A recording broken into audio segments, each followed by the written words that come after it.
Hi வணக்கம். நான் உங்கள் திருப்பூர் இலக்கியாங்க. இதயம் பலவீனமாக இருக்கவங்க, குழந்தைங்க, வயசானவங்க இந்த வீடியோ பார்க்க வேண்டாம்.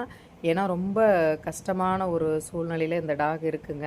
ஏன்னா இதுக்கு வாயில் கேன்சரு, நல்லா வாய் ஃபுல்லாக பெரிய கட்டியாக இருக்குங்க, தாடை இருக்குது. இதை நான் ரெஸ்கியூ பண்ண வீடியோ ஆல்ரெடி போட்டிருக்கேன்.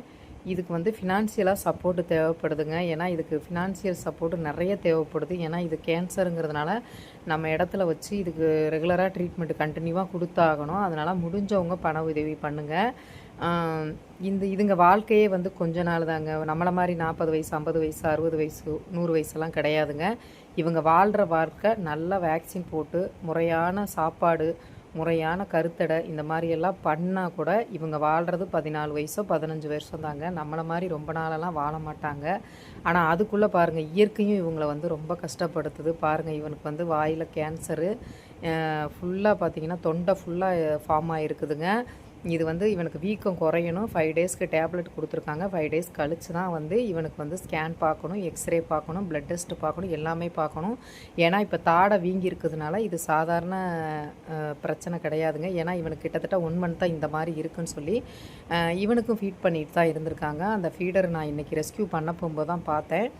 5 டேஸ் அவங்க வச்சு பார்த்துக்கிறேன், அவங்களுக்கு கொடுக்கவே மனசு இல்லை. அதனால் 5 டேஸ் நாங்கள் டேப்லெட்லாம் கொடுத்து பார்த்துக்குறோங்க.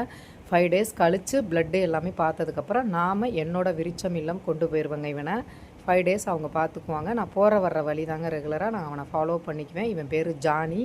இவன் 28 கிலோ இருக்காங்க. வயசு பார்த்திங்கன்னா 9.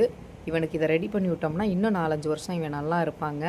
மனம் படைத்தவங்க இவனுக்கு உதவி பண்ணுங்கள். பணம் இல்லாத ஒரே காரணத்தில் தானுங்க நான் நிறைய ரெஸ்கியூ எடுக்கிறதே இல்லை. ஆனால் இதை சில மனிதர்கள் புரிந்து கொள்ளாமல் இடமோ இவங்க 50 வருஷம் 100 வருஷம் வாழ போகிற மாதிரி இவங்களுக்கு விஷ வைக்கிறது, இவங்கள அடிக்கிறது, இவங்களை இந்த நாட்டுக்கே வேண்டாங்கிறது என்ன நியாயம் சொல்லுங்கள்? யாரோ ஒருத்தர் செய்கிற தப்புக்கு, ஏதோ ஒரு நாய் செஞ்ச தப்புக்கு இந்த நாய் இனத்தையே அழிக்க நினைக்கிறாங்க.